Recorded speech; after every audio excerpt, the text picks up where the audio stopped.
Welcome to Rebel Chaser. My name is Gail, and I've got a clip for you from Judge Satterfield. She has one dysfunctional mom in her courtroom. I'll let you guys watch. Go on the record in Brian Farthing versus Catherine Farthing. It is 2024 DM 311. The petitioner appears at the office and with Ms. Locke by Zoom. The respondent appears separately from her attorney, Ms. Huntington. There are several motions here filed by respondent. And so I will start with you, Ms. Huntington. Thank you, Your Honor. I think the first motion that I would like to tackle is our motion to transfer venue. That may take care of everything else depending upon how that goes. These parties were married for 15 years, and the last, I want to say 12 or 2 years, I don't know exactly, lived in Sumner County. They purchased a house there. The children were going to school there. They had no connection to El Dorado or Butler County until the petitioner left the marital residence and moved to El Dorado and filed this petition for divorce. We anticipate that there will be some issues regarding custody and parenting time, property issues that we may need to call witnesses to testify. Out of convenience of the parties, we believe that this case should be transferred back to Sumner County, where all of those things would lie. The school district, if there were some police reports for domestic violence between the parties, if we need to call those individuals, it would just be more convenient for those individuals to make it and appear should the court set this matter for an evidentiary hearing. And second to that, Your Honor, my client has some concerns about interference by the petitioner's family. Apparently one of his family members is on the county commission, and she's concerned about how she might try to interfere with this process if it's in Butler County. But our main concern is that we believe venue is more appropriate in Sumner County than it would be in Butler County. And for those reasons, Your Honor, we would ask that the court enter an order transferring venue back to Sumner County. All right, Ms. Locke, just a minute, please.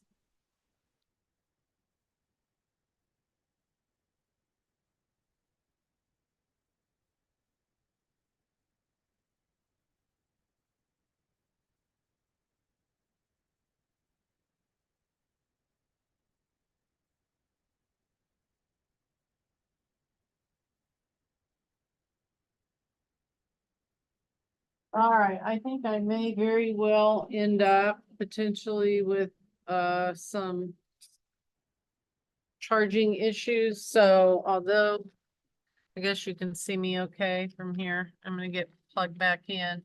All right, I'm ready for you. Thank you, Judge. The pertinent statute here, Your Honor, is KSA 6607, which essentially sets forth the proper venue for a domestic relations action.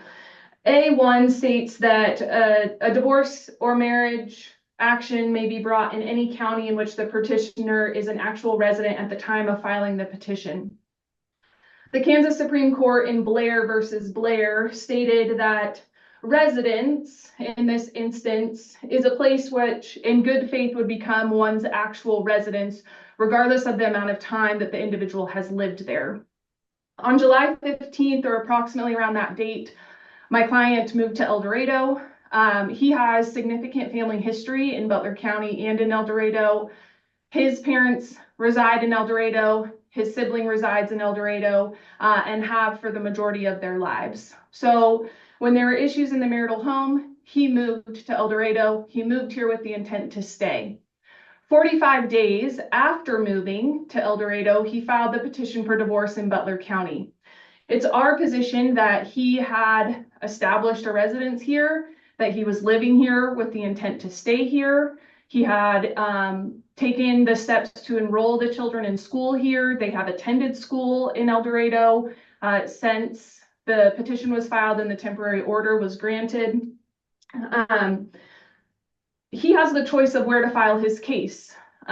Butler County and the state of Kansas is a one-party divorce state.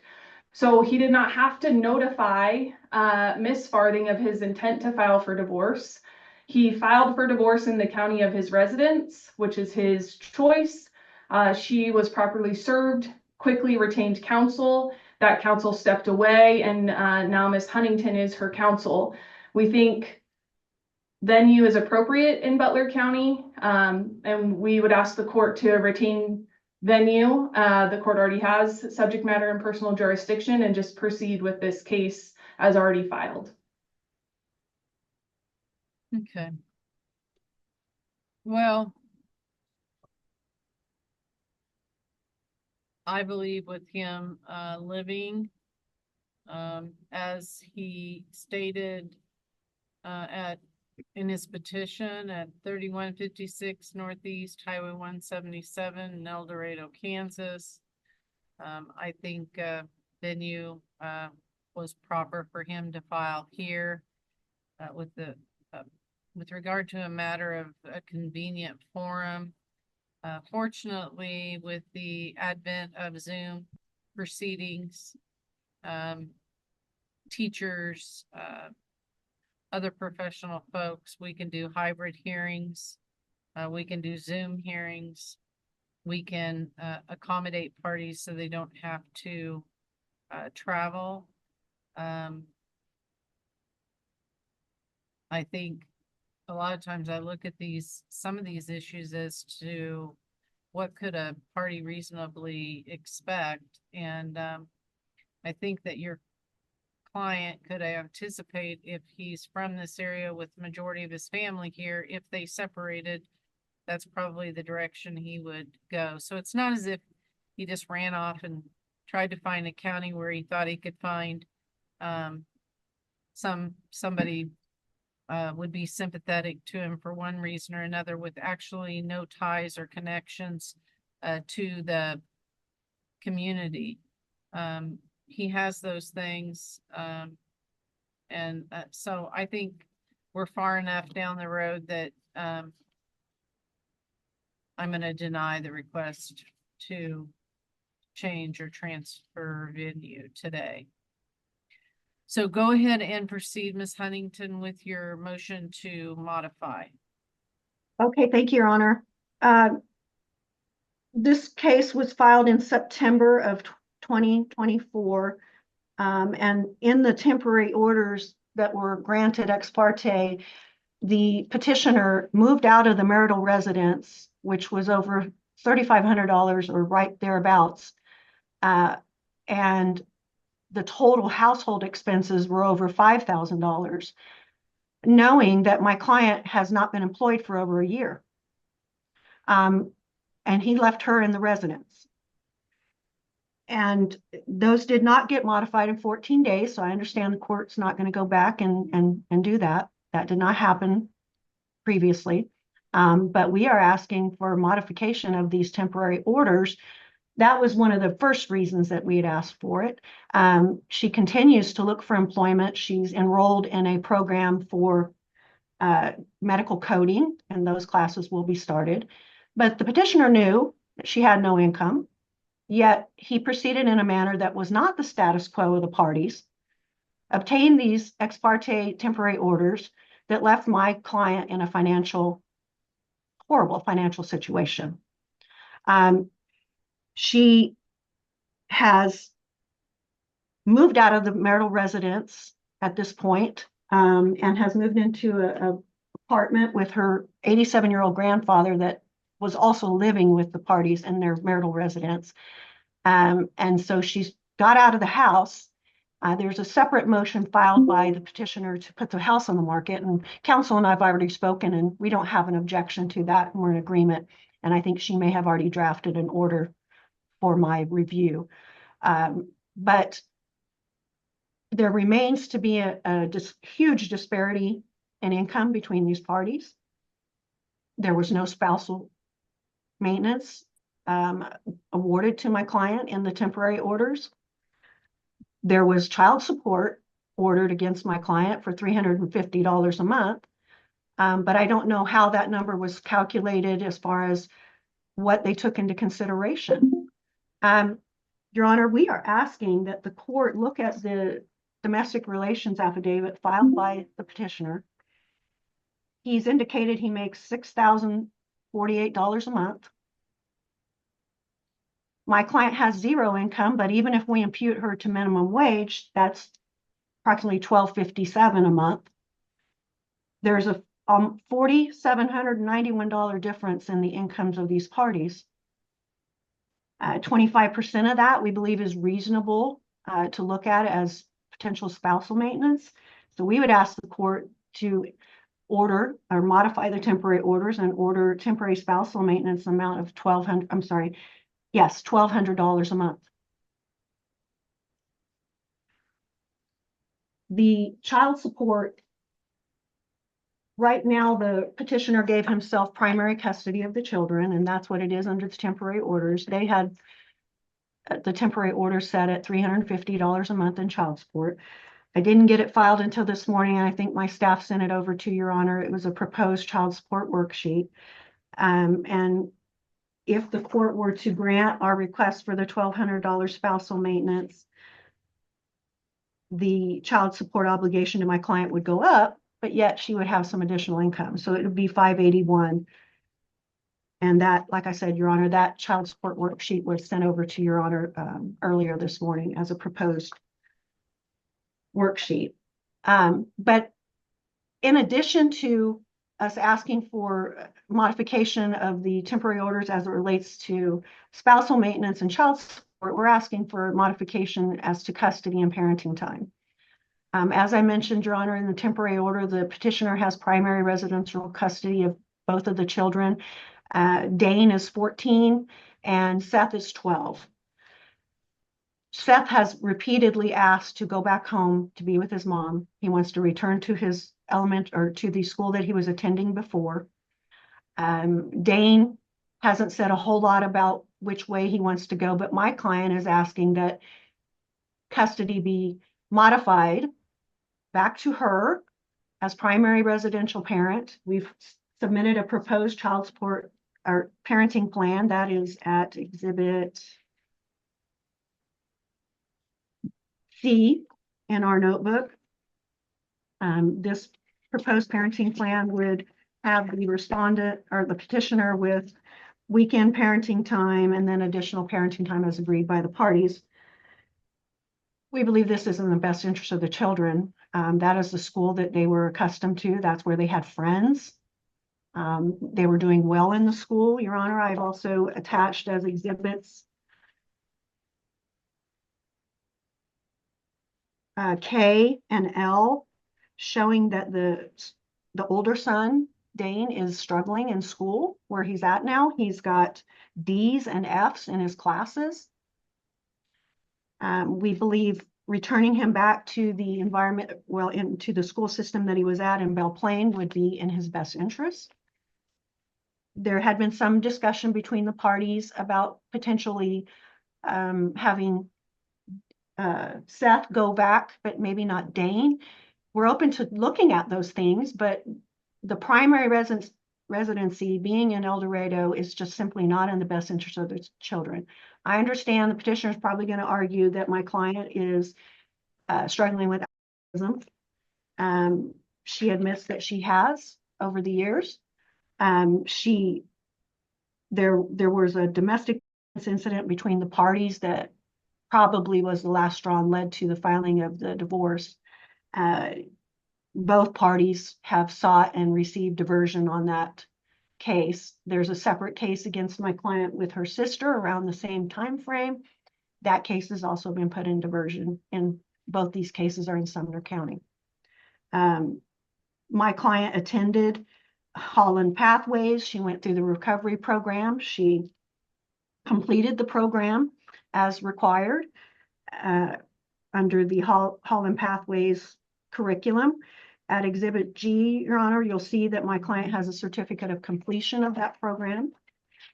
The second page of Exhibit G is a letter dated October 1 of 24 from Holland Pathways indicating how my client did with the program, that she was extremely involved in the process and working through issues that she was having. They pointed out how the divorce is impacting her and how that's played a part in the challenges that she's addressed. She also goes to the VA and has a therapist there that she sees, and she's on medication, and she continues to follow through with on the recommendations there. She's maintaining her sobriety, and she would like the court to consider all of that. And she's able to provide a safe environment for her children. She has a... Did you say VA? Yes. Okay. Is she a veteran or what? She is, Your Honor. Yeah. Okay. Yes. And how long did she serve? I mean, what's the reason for not working this last year? Well, my understanding, Your Honor, and you can ask my client directly if you would prefer to do that, but that she's been looking for employment. She's been trying to find something. Her history has been in aviation, and I think she's had difficulty getting back into that. Her last job was with Spirit, I believe, and she was laid off or let go from that, and you know, that's her history, is the kind of work that she's done, and she's been unable to find anything replace that job. All right. She's moved into a new house in Sumner County in Belle Plaine. It's a 3-bedroom house. Like I mentioned before, her 87-year-old father lives there. He had lived with the parties, and he had provided childcare and assisted the parties when they needed help after work, evenings, weekends, things like that. And he will continue to do so if the children are returned to her primary custody. I know in Butler County, a lot of times you like to send the parties to mediation. My client would be open to go into mediation to try to get this resolved. But we would like something done on a temporary basis to try to get at least the younger child back into the school district that he was in. He's begged and pleaded to go back and live with his mom. The petitioner is well aware of this. The petitioner has not always followed through on the temporary orders in allowing parenting time as was stated in the temporary orders. He's made it difficult for my client at times. The communications by the phones have been shut off, and my client, it's in some of our exhibits, Your Honor. But essentially, she would say, "Why are the phones off? I can't get a hold of them." And he'd say, "That's on them. They didn't charge it," you know, and was not consistently making sure that she had communication with the children. His demeanor with her has been very short. He's called her derogatory names in their communications. Those are also contained in the exhibits that we've attached, Your Honor. So he's not done the best job of being a co-parent. And I understand that these parties are going through a divorce, and hopefully they get on the right track and they can be good co-parents, but right now that's not happening. My client has basically been shut off from her children, left in a situation where she had no income and no ability to pay these bills. And so we would ask Your Honor to take a serious consideration of modification for the reasons that we've outlaid thus far. Thank you, Your Honor. All right. Ms. Locke? Sure, Judge, I'm going to give a little bit of history before I respond to Ms. Huntington's argument. The parties resided in Arkansas previously and moved, Alabama, I apologize, and moved to Kansas about a year and a half, 2 years ago now, and resided in Belle Plaine. They both worked in the aerospace industry in Alabama, moved to the Wichita area to continue that similar employment. There was a history of domestic violence issues, including charges against Miss Farthing in Alabama before they moved. When they moved, this history, and this has primarily been based on Miss Farthing's issues with alcohol, and that was documented in the Alabama case, and then also is relevant to the court here today. In July of 2024, There was an incident involving the party's oldest minor child. He ran away from Miss Farthing's care. He called his dad. His dad said, call the police. He came and picked him up, and then the minor child came and resided with dad for a period of time before going back to the marital residence. When they both went back to the marital residence, there was the domestic violence issue that resulted in charges on both parties in Sumner County.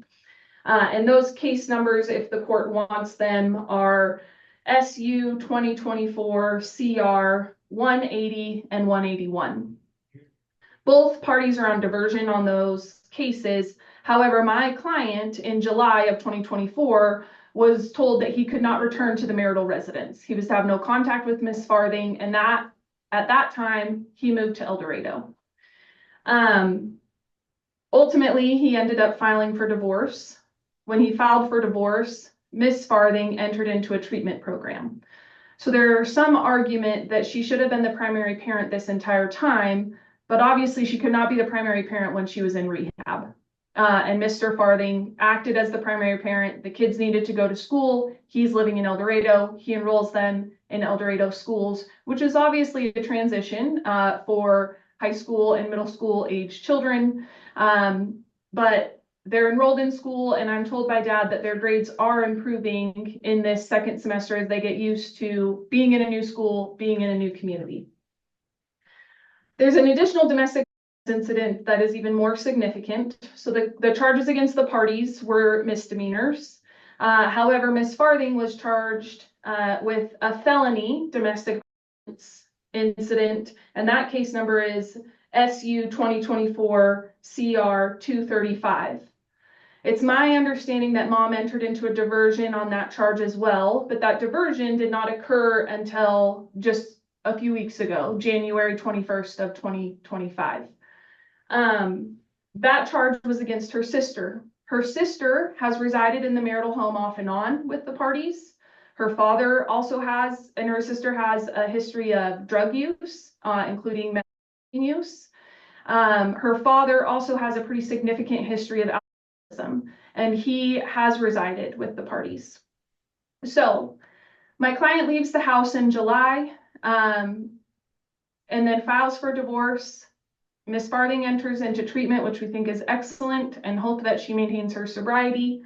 But the kids needed to be provided for at that time, and Miss Farthing continued to reside in the marital home. Mr. Farthing had to get a new home here in El Dorado. So the natural result of that was that Miss Farthing was assigned to the marital residence where she was living with her father and had been since July, when Mr. Farthing was excluded from the home by the police. And she had the payment obligations for that, starting with the temporary order. The mortgage was paid up until September. All utilities were paid through September, despite him having left the home in July. Not through September, but to September, so through August. And I think the parties have reached an agreement about selling the marital home, and I believe I'll be filing an agreed order for that to occur, because neither party is living there, and I don't think the parties, either one of them, can afford to live there on their own and individually. However, it has been appropriate during this time and transition, and while Miss Farthing dealt with her criminal charges, while Miss Farthing went to rehab, for Mr. Farthing to be the primary parent. And he was here in El Dorado, so the kids went to school in El Dorado. The kids have regularly visited mom on the weekends, so we're not sure what these allegations about them not going are related to. The kids spent the majority of Christmas break with mom. And I think that Miss Huntington and I will be able to reach an agreement on a parenting plan moving forward, and perhaps a divided residency plan, allowing Seth, the younger child, to return potentially to mom's care, while Dane, the child that has a history of running away from mom's care, would continue to reside with Mr. Farthing. So we would ask the court not to modify parenting time at this time, but allow the parties to work towards that agreement relatively quickly. Related to spousal maintenance, Ms. Farthing has a history of working in the airline industry. She lives in the aviation hub. There is no reason that she's not employed, especially with veteran status. We know that her has impacted her ability to have employment in the past. But at being clean and sober, she should be able to have a job. So we would ask that the court not make any spousal maintenance awards until she documents and demonstrates to the court that she is seeking employment in some way, or seeking some sort of VA benefits related to any reason why she's no longer in military service. Additionally, related to child support, if there's a modification in custody, obviously that will result in a modification of child support. The current support order is $305 a month. Ms. Farthing has not made any attempt to make any support payments. Mr. Farthing has been primarily responsible for the children, been paying their bills, been making sure that they're taken care of. So we would ask that the court just maintain the current support obligation. It is based on a minimum wage, imputing Ms. Farthing at minimum wage, the temporary order child support worksheet, which was filed when the court issued the temporary order. And where does your client work? My client works at Spirit, Judge. Ms. Farthing also used to work at Spirit. And he's making how much? He makes gross about $6,000 a month.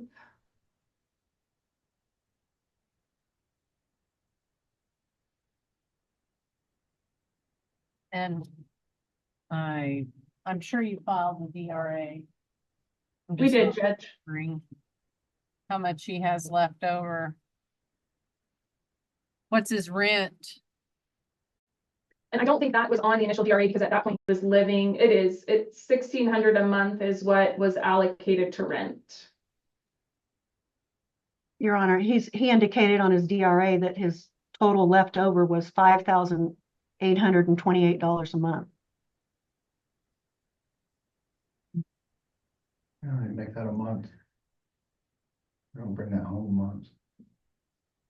I got rent.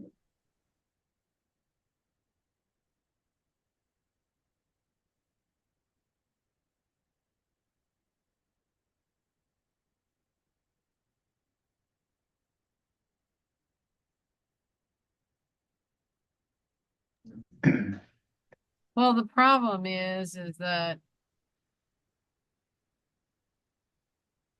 even if I order him to pay her $350 or $500 a month, whatever the case may be, she owes over $300 a month in child support that's not being paid.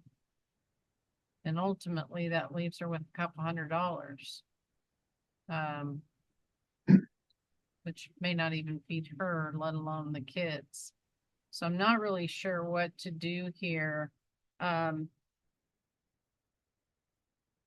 Your Honor, I don't know if it's even necessary, but I mean, this was the status quo was they were married and she wasn't working. I know He that agreed with that. there was a lot going on. I think her employment was affected by her issues. And I think she could have been working. This is not a displaced mother who stayed at home with their kids all during the marriage, and he took off and left her with nothing. I mean, she's had since August knowing that they were separated to get back to work and get some income. And I don't think just because she's not working, he should have to fully support her. However, at the same time, I do believe, Ms. Locke, even if this court doesn't order any kind of permanent spousal support, I am often inclined during the transition phase and divorce phase to provide for some temporary support until people get on their feet. The reality is she doesn't have a job. So, I am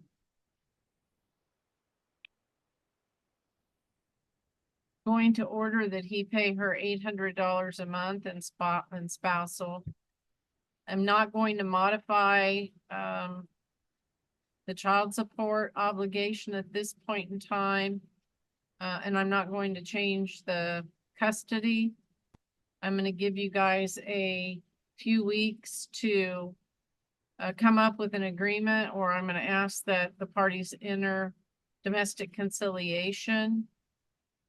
Ms. Locke, your client's probably going to have to front the money for that, but then I will order as part of a judgment at the conclusion of the case, a portion be assessed to her. So it would just be to get the ball rolling. So that might give both of them motivation to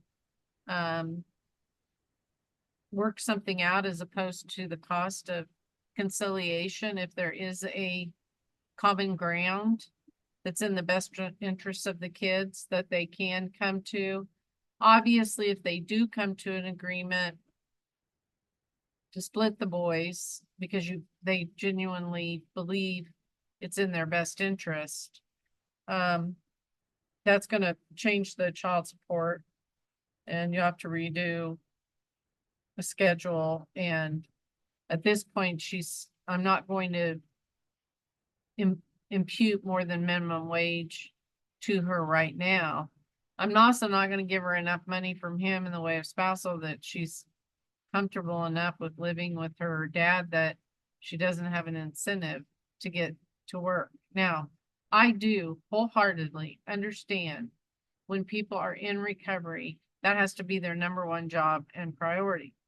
And generally, people who are very selfish people by nature. But when they are in recovery, they have to be selfish to maintain their sobriety. So I understand that her employment is important, but I do think her sobriety and recovery is paramount. So I'm trying to weigh and balance all of that, frankly. And I'm just hoping that it seems pretty obvious to me this is not a reconciliation situation. There's been criminal charges and a lot of repercussions of them living together. And I'm pretty sure it's had an impact on the boys. So I think now they need to look at this as, how are we going to move forward with our own life and co-parent? I'm also disappointed, but for them, but I understand that there's probably not much equity. This is a $325,000 house. And if they sell it, may end up being sort of a short sale, and foreclosure if they don't hurry up. So I don't think there's, money that's going to come from that for the parties to transition, and specifically a mom to transition into her housing. And right now, when she has the kids, it has to be at her dad's house. So hopefully she can convince him, if he consumes alcohol, to not do it while she has the kids. Really not in her presence if he cares about her sobriety and recovery. But we're just at one of those situations where there aren't very many good answers here. But you need to just roll up your sleeves and get to work and see what the best scenario is for both of them at the least amount of money. So may I ask a Ms. question? Farthing, do you not receive any benefits, VA benefits? Have you never filed a disability claim for them to rate you?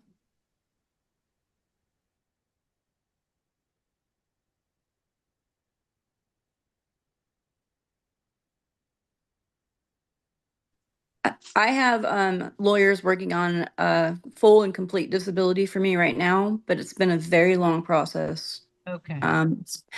The reason why I do not want to get back into aircraft is because I physically cannot do it anymore. Okay. My hands, my wrists. That's why I'm trying to go to school to take up a new career. Okay. And All right, that's- we'll look at those things. Keep communicating with your attorney. Ms. Locke, would you journalize the sale of the house? Yes, And Judge. Ms. Huntington, would you journalize today's hearing? Yes. And then do you want to date in 30 days to see if you can't have some agreed parenting orders or notify the court that they're in conciliation? Yes, Yes. Your Honor. Yes, Judge. One point of clarification I would ask, there is the mortgage on the house. Neither party is living in the house. What do we do with that? I think that it's probably not going to get paid. That's what I'm saying. It's going to end up in foreclosure. Okay. And hopefully just an interim judgment, or they'll find a buyer real quick that they can do a short sale, or figure out a way to maneuver a sale that would include them being able to get out from under their mortgage. I guess I'm not going to order either party to make payments on the house and just hope that it can be put on the market and sold quickly. Now you've got the whole other issue though of, is the water still on? Are the pipes going to freeze? Is there anything in the house that could, any animals or anything that could destroy the house? I mean, you guys could get hit with the deficiency judgment. And if the premises are deteriorating in any way, and that would not be beneficial for anybody. So I just don't have enough information to make all of the orders. I just think that we need to get the order to sell on file and see how long they can go without making payments on it. If they can sell it, if they can get out from under everything. Judge, we would ask that the arrearage, the temporary support, child support arrearage, be reserved for future ruling, if that is appropriate. Yes. And journalized in Ms. Huntington's journal entry. Yes.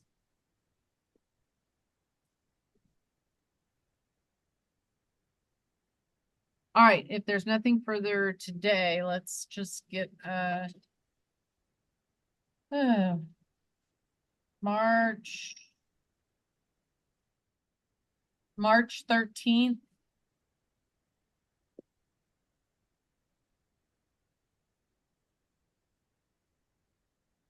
I have 2 o'clock. Judge, I apologize. I'll be traveling the 13th through the 19th. Okay.